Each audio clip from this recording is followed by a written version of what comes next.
감사합니다. 성도는 세상의 친절이라는 제목으로 오늘 레위기 말씀과 에베소서 본문을 중심으로 해서 은혜를 나누고자 합니다. 20세기 최고의 희곡으로도 꼽히는 욕망이라는 이름의 전차, 이 유명한 희곡은 현실을 외면한 채 욕망과 환상 속에 살던 몰락한 미국 남부 귀족 출신의 여성이 냉혹한 현실과 충돌하면서 정신적으로 파멸하는 이야기입니다. 이 희곡에서 주인공이었던 여성 블랑시라고 하는 여성은 마지막에 정신병원으로 가면서 이런 말을 남깁니다. 당신이 누군지 모르겠지만 저는 항상 낯선 사람들의 친절에 의지하며 살아왔어요. 항상 낯선 사람들의 친절에 의지하며 살아왔다는 말은 우리에게 굉장히 무겁게 다가옵니다. 우리들도 낯선 사람들의 친절에 의지하며 여기까지 살아온 것은 아닐까 생각합니다. 생존이 서툴렀던 우리의 젊은 시절, 어린 시절을 돌아보면은 그곳에는 항상 낯선 사람들의 도움이 있었습니다. 그러한 의미에서 우리는 낯선 이의 친절로 지금 세상을 살아가고 있습니다. 조금 전 말씀드린 희곡 속에 블랑시라는 여주인공이 정신병원으로 떠나면서 남긴 그 말은 우리가 곰곰이 생각해 보면 우리 또한 눈물 흘리게 만드는 말입니다. 항상 낯선 사람들의 친절에 의지하며 살아왔다는 그 말은 우리 인간이 혼자서는 생존할 수 없는 의존적인 존재임을 알려주고 있습니다. 현대 사회를 살면서 우리들은 가족이나 친구 같은 강한 유대보다는 오히려 낯선이나 스쳐가는 인연 같은 약한 유대에 더 많이 의존하고 삽니다. 가족보다는 이웃 사촌이 더 가까울 때가 많고 살아가면서 접하는 새로운 정보, 기회, 예기치 못한 도움이 오히려 나와 직접적인 관계가 없는 낯선 사람들로부터 올 확률이 큽니다. 그것만을 증명하고 연구한 사회학자도 있더군요. 낯선 사람들로부터의 도움은 친절로 다가옵니다. 친절에 대한 이야기는 성경 전체를 가득 채우고 있는 주제 중에 하나입니다. 우리가 늘 사용하는 은혜라는 말도 넘치는 호의를 뜻하기 때문에 넓게는 하나님이 베푸시는 친절의 한 부분이 은혜입니다. 성령의 열매를 가르쳐주는 갈라디아서 5장에 보면은 친절을 성령의 열매로 꼽고 있습니다. 우리는 그동안 자비와 양선과 이렇게 외우며 자비로 외웠던 그 단어가 더 정확하게는 친절이라 이렇게 번역하면 됩니다. 성령의 열매로 꼽는 것이죠. 우리 주님 예수님께서 이 땅 지상에서 처음으로 행하신 기적이 있는데 그 기적이 무엇인지 아십니까? 바로 결혼식장에서 물로 포도주를 만드신 기적이 주님이 행하신 최초의 기적이었습니다. 죽은 사람을 살리거나 불치병을 고친 사건이 첫 기적이 아니라 술독에 술이 떨어져 공경에 처한 잔치집에서 체면을 구길 수 있는 그 가정의 결핍을 채워주신 사건이 첫 기적이었습니다. 과분한 친절이었던 것이죠. 그뿐만 아니라 구약 성경 레위기에는 나그네 된 외국 사람들을 향하여 사랑을 베풀라고 하는 하나님의 강력 권고가 나오는데 오늘 우리가 읽은 본문입니다. 레위기 19장 33절과 34절을 함께 읽어보겠습니다. 외국 사람이 나그네가 되어 너희의 땅에서 너희와 함께 살 때에 너희는 그를 억압해서는 안 된다. 너희와 함께 사는 그 외국인 나그네를 너희의 본토인처럼 여기고 그를 너희의 몸과 같이 사랑하여라. 너희도 이집트 땅에 살 때에는 외국인 나그네 신세였다. 내가 주 너희의 하나님이다. 이러한 나그네에 대한 친절을 몸으로 실천한 아브라함의 이야기를 여러분은 창세기 18장을 통해서 아실 겁니다. 아브라함이 어느 날 햇빛이 창창한 무더운 낮 시간에 상수리 나무 곁 자기 텐트 옆에 앉아 있을 때 3명의 사람이 지나가고 있었습니다. 그 3명의 여행객을 보자마자 아브라함은 달려나가서 땅에 엎드려 절하며 그 사람들을 맞이했습니다. 잠시 쉬시며 물도 드시고 음식도 드시고 발도 씻고 나무 아래 시원한 데서 기력을 보충하고 길을 떠나십시오라고 요청했습니다. 그렇게 낯선 이들을 손님으로 청하고 나서 아브라함은 그 순간부터 이리 뛰고 저리 뛰면서 빵을 만들고 고기를 요리하고 치즈를 준비하고 상다리가 부러지게 음식을 차려냈습니다. 심지어는 성경을 보면 아브라함은 그들이 밥 먹는 곁에 서서 시중을 들었다. 서서 시중을 들었다. 창세기의 본문을 보면 이 3명의 나그네는 어느 순간 사람이 아니라 하나님의 명을 전하는 천사로 바뀝니다. 천사로서 하나님의 말씀을 전하는 하나님의 현현된 인물이 됩니다. 그리고 그 천사는 아브라함의 늙은 아내 사라가 아이를 낳을 것을 예언했고 소돔과 고모라 성을 멸하러 간다는 하나님의 뜻도 아브라함에게 말해줬습니다. 신약 성경에 부지 중에 하나님의 어떤 사람이 나그네를 대접하다가 천사를 대접했다는 히브리서 12장 2절 말씀은 아브라함의 이 나그네 영접 사건을 염두에 두고 한 말이라고 생각됩니다. 이러한 유명한 이야기 외에도 성도 간에 서로 친절히 대하며 살라는 오늘 에베소서 4장 32절의 본문의 말씀은 친절에 관한 여러 말씀들 중에 가장 명확한 친절에 대한 요청입니다. 에베소서 4장 30절과 32절 본문을 같이 읽겠습니다. 하나님의 성령을 슬프게 하지 마십시오. 여러분은 성령 안에서 구속의 날을 위하여 인치심을 받았습니다. 모든 악독과 격정과 분노와 소란과 욕설은 모든 악의와 함께 내버리십시오.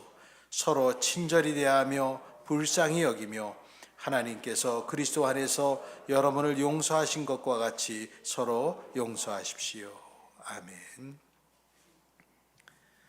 성경의 이러한 증언들처럼 하나님의 자녀로 부름받은 그리스도인들 성도는 이 세상의 빛일 뿐만 아니라 소금일 뿐만 아니라 이 세상의 친절도 되어야 됩니다.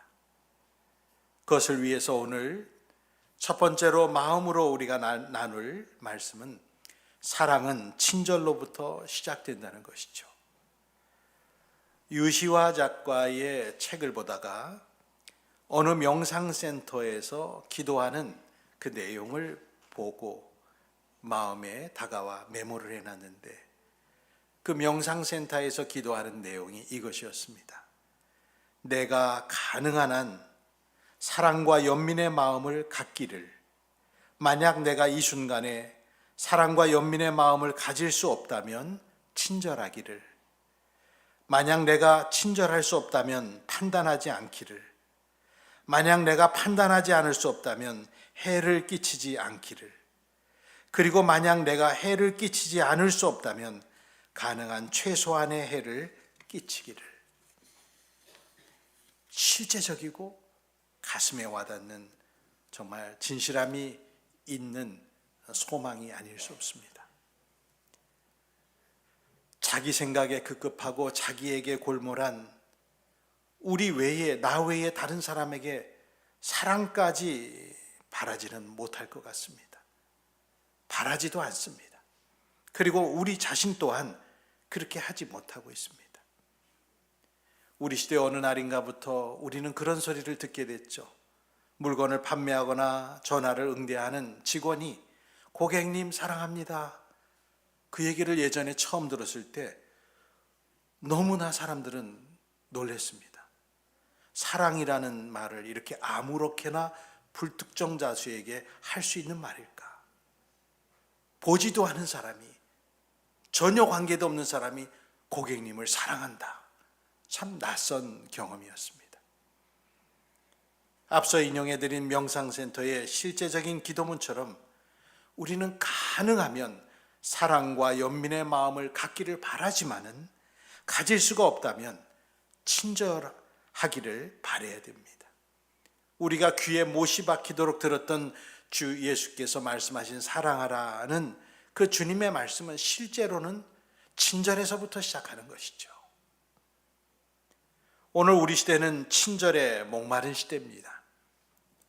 조금 전에 말씀드린 것처럼 우리가 사랑까지 바랄 수야 있겠습니까? 친절만 해도 우리는 감동하고, 친절만 해도 누군가에게 매력을 느끼고, 친절만 해도 마음의 문을 활짝 열어 제낍니다. 그저 누군가 나에게 다가와서 요즘 많이 힘드시죠?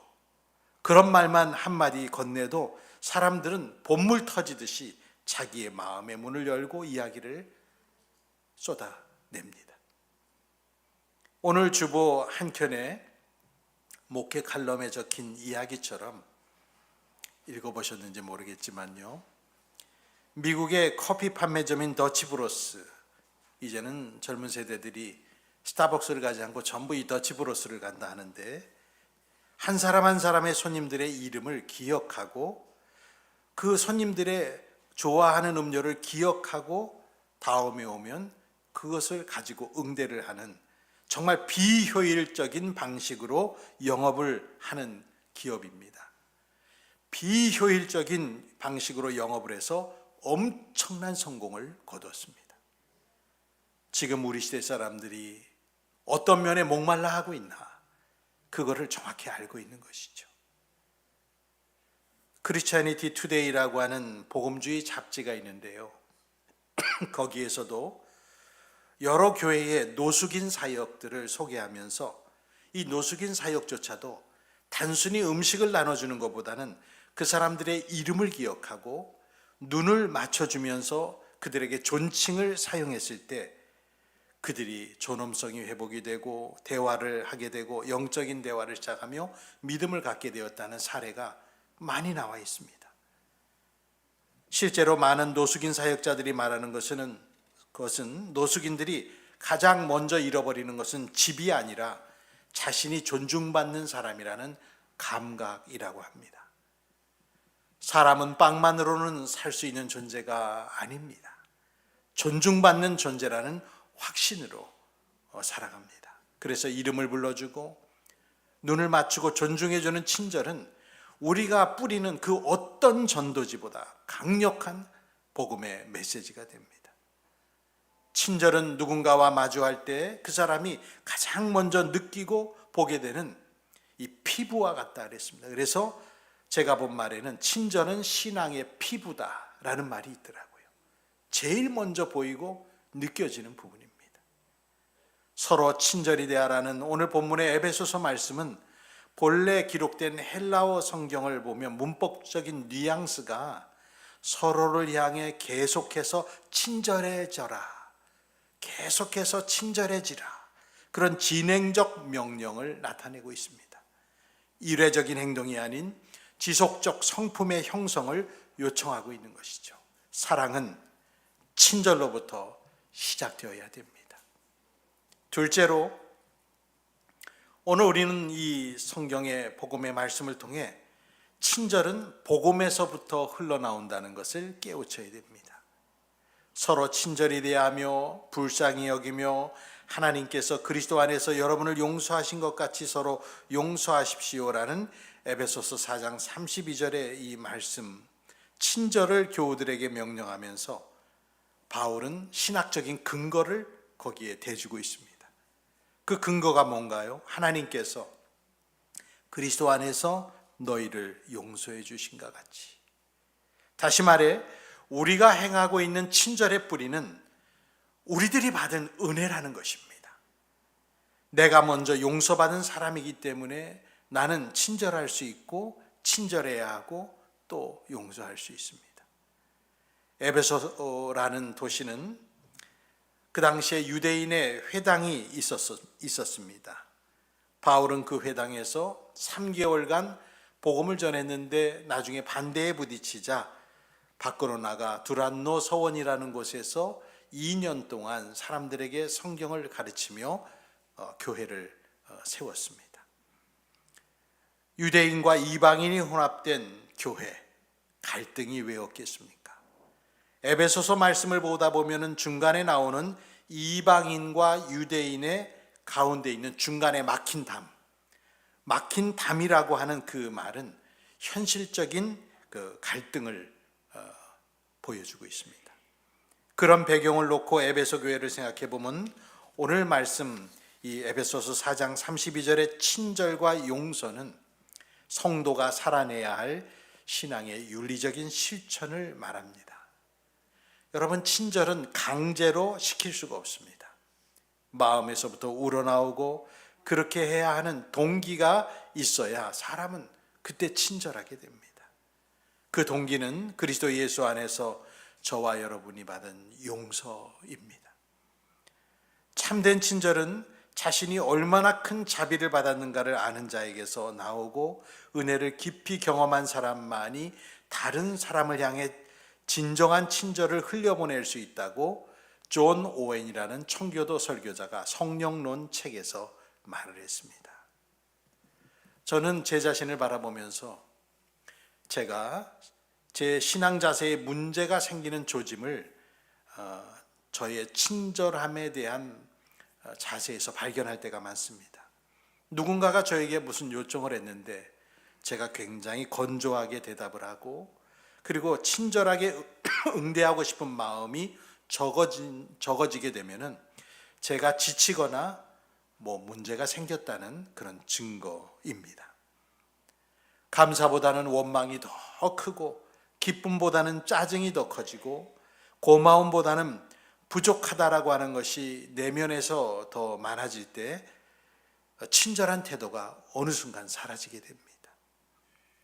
저는 이것이 꼭 저만 그런 것은 아닐 것이다, 그런 생각을 합니다. 그렇지요? 친절한 자세는 우리 영혼의 상태를 알려주는 바로미터가 됩니다. 가족 간에도 그렇고요, 부모와 자식 간에도 그렇고요, 교우들 간에도 대번 나타납니다. 지금 나의 상태가 어떠한지 경건의 피부와도 같은 친절을 통해서 나타나게 돼 있는 것입니다. 세상 말로 척 보면 아는 것이죠. 친절한 태도가 성령의 열매라고 갈라디아서 5장 22절은 말씀했는데요, 성령의 은사와 성령의 열매는 조금 다르지요. 열매라는 단어는 그 자체가 자연적인 결실 그리고 성장의 산물임을 말해줍니다. 은사와는 다르게 열매는 예외 없이 모든 성도에게 요구되는 그리고 기대되는 성품이 열매입니다.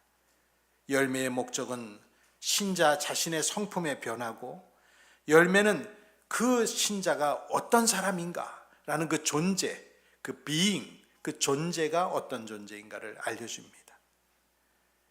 쉽지 않은 이 과정을 성령님은 도와주십니다. 갈라디아 5장 25절에 보면 우리가 성령으로 삶을 얻었으니 우리는 성령의 인도해 주심을 따라 살아갑시다 라는 구절이 있는데, 성령의 인도하심이 저와 여러분 앞에 있을 때 우리는 그 인도하심을 따라서 가야 됩니다. 성령의 인도하심을 따라 말씀 안에서 자신을 계속적으로 훈련하는 사람은 그 내면에 있는 선량함이 관계 안에서 부드럽게 표현이 되는데, 그게 뭘까요? 친절입니다. 여러분 안에 있는 선량함이 관계 안에서 부드럽게 표현되는 것, 그것이 친절의 본질입니다. 친절은 복음에서 동기를 찾죠. 마지막으로 세 번째, 우리는 세상에 친절로 다가서라는 말씀을 들어야 됩니다. 오늘날 우리는 어떤 시대에 살고 있는가? 야만의 시대에 살고 있습니다. 전쟁이 일어나고 사람들 머리 위에 폭탄을 쏟아붓고 시신이 조각조차도 남지 않는 무시무시한 열화폭탄을 사람들에게 쏟아부어서 장례를 지낼래도 뼈 조각조차도 찾을 수가 없습니다. 이렇게 어마무시한 사람을 살상하고 죽이는 영상을 사람들은 게임을 보듯이 뉴스와 인터넷을 통해 보면서 인간의 비극을 게임처럼 소비하고 있습니다. 야만의 시대입니다. 며칠 전 미국 백악관은 미국과 이스라엘의 대이란 공습으로 1000명 이상이 숨진 가운데 백악관의 공식 트위터 계정에 실제의 공습 영상과 영화 장면을 이렇게 합성해 가지고 영상물을 게시했는데, 그래서 그 액션 영화 장면과 실제 공습 장면을 교차 편집한 뒤에 정의 미국식으로 이렇게 탁하니 문구를 삽입해 놨습니다. 이런 가공할 만한 모습을 보면서 카톨릭의 쿠피치 추기경이라는 분은 전쟁의 게임화를 비판했는데 비판받아 마땅한 행동입니다.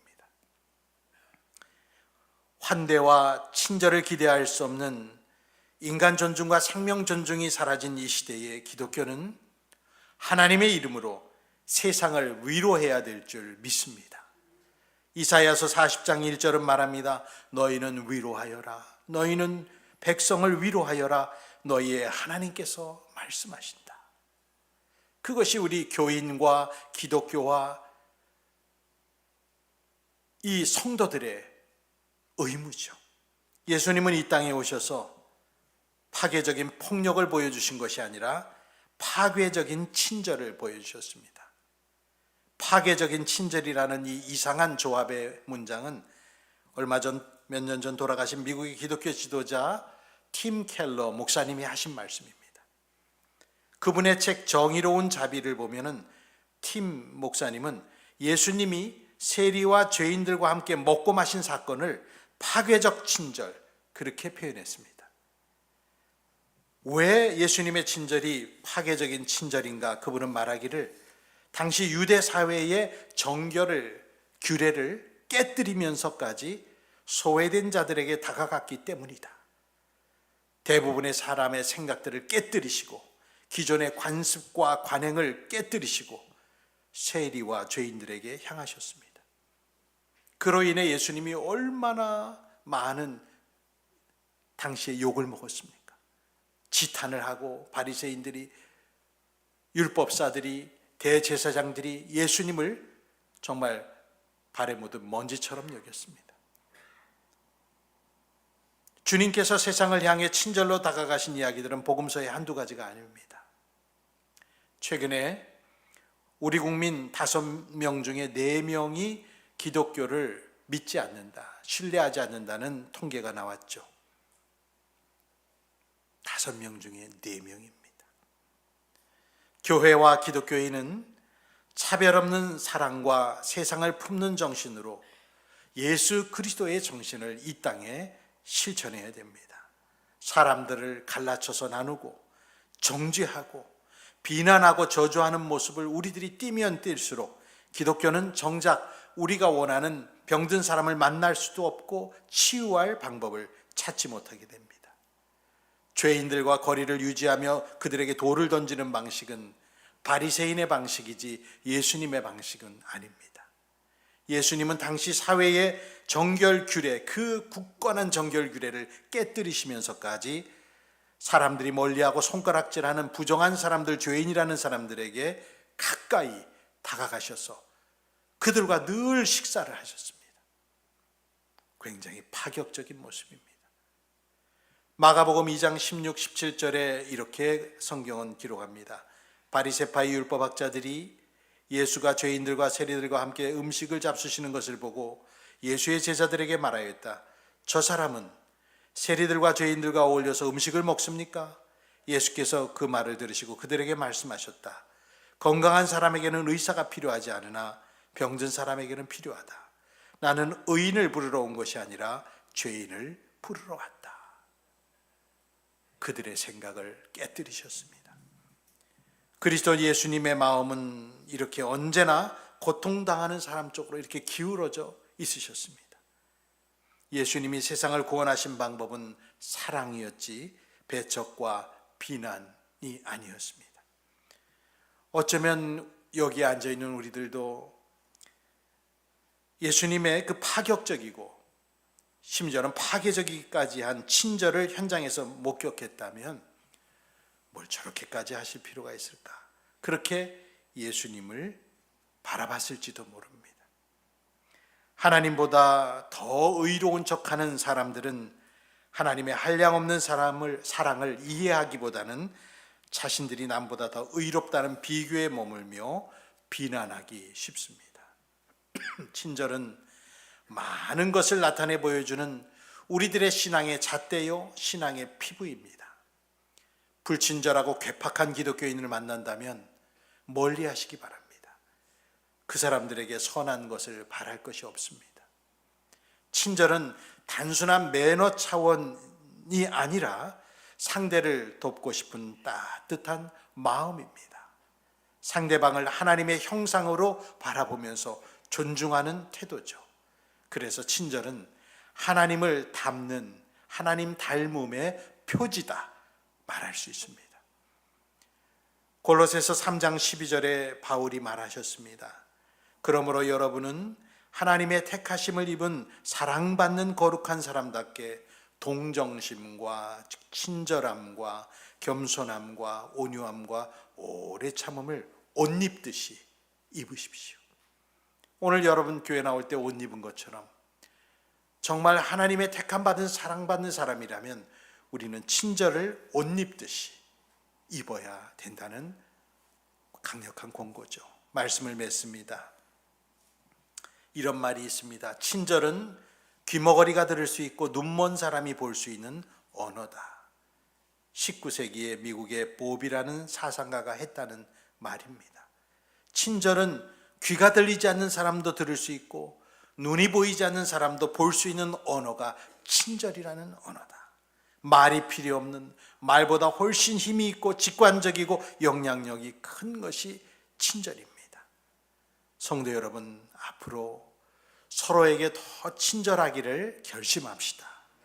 우리 모두는 힘든 세상에서 많은 상처를 받기도 하고 주기도 하면서 자신들의 전쟁을 치르며 살고 있는 각각의 존재들입니다. 교회란 그 전쟁 중에 만난 오아시스요, 야전병원이 되어서 다시 회복되고 힘을 얻게 하는 주님의 집이 되어야 하겠습니다. 세상에 비치며 세상에 친절이 되는 우리 사랑하는 교우들이 되시길 주의 이름으로 축복합니다. 오늘 본문 에베소 4장 32절을 마지막으로 읽고 설교를 마칩니다. 서로 친절히 대하며 불쌍히 여기며 하나님께서 그리스도 안에서 여러분을 용서하신 것과 같이 서로 용서하십시오. 아멘. 기도드리겠습니다. 이 세상을 사랑해 주시고 반역하는 사람들조차 참아주시고 우리를 친절하게 대해 주신 주님, 저희들도 주님 말씀 따라 이웃에게 친절히 대하며 가족에게 친절히 대하며 세상을 향하여 친절로 다가서게 해 주십시오. 친절하게 살아야 함에도 퉁명스럽고 불친절하게 타인을 대했던 지금까지의 잘못을 용서해 주시고 가장 가깝고 헌신적인 가족들에게 진심으로 친절하게 대하게 해 주시옵소서. 온 세상이 친절로 가득 차기를 기도드립니다. 죽고 죽이며 해하고 없애는 살이가 가득한 이 세상에서 온 세계 만민이 나라와 국경과 종교를 초월하여 생명을 존중하고 아끼게 하여 주옵소서. 교회가 세상의 빛으로 세상의 친절로 여겨질 수 있도록 회개하여 변모된 자세를 갖게 하옵소서. 주 예수 그리스도의 이름으로 기도드립니다. 아멘. 복음송 우리 소망인 찬양 288번 하나님은 너를 지키시는 자, 우리를 지키시는 주님을 찬양하기 원합니다.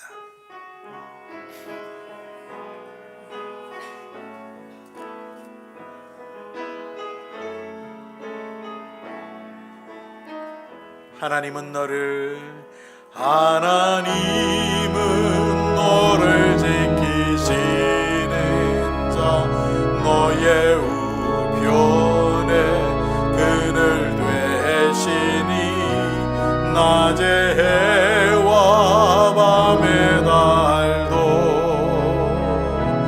너를 해치 못. 우리 다 함께 일어나 찬양합니다. 하나님은 너를 지키시는 자, 너의 환난을 면케 하시니 그가 너를 지키시리라. 너의 출입을 지키시리라. 눈을 들어 산을 보아라. 너의 도움 어디서 오나. 전지 지으신 너를 만드신 여호와께 눈을 들어 산을 보아라. 눈을 들어 산을 보아라. 너의 도움 어디서 오나. 전지 지으신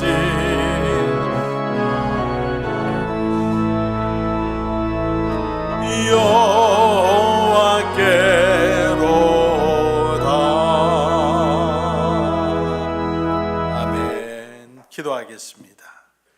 이제는 우리 구주 예수 그리스도의 은혜와 하느님 아버지의 친절하신 사랑과 성령님의 감동 감화 위로 교통하심이 불친절하고 투명하고 그리고 살이와 고통이 가득한 이 세상 속에서 세상의 친절로서 살기를 마음에 결단하고 돌아가는 여러 성도들 위에와 그리고 어려움을 겪으며 악전고투하며 하나님께 메어 달리며 눈물로 기도하는 여러 성도들 위해 또 인터넷으로 이 예배를 참여하는 주의 성도들 위해 영원토록 함께 있을지어다. 아멘.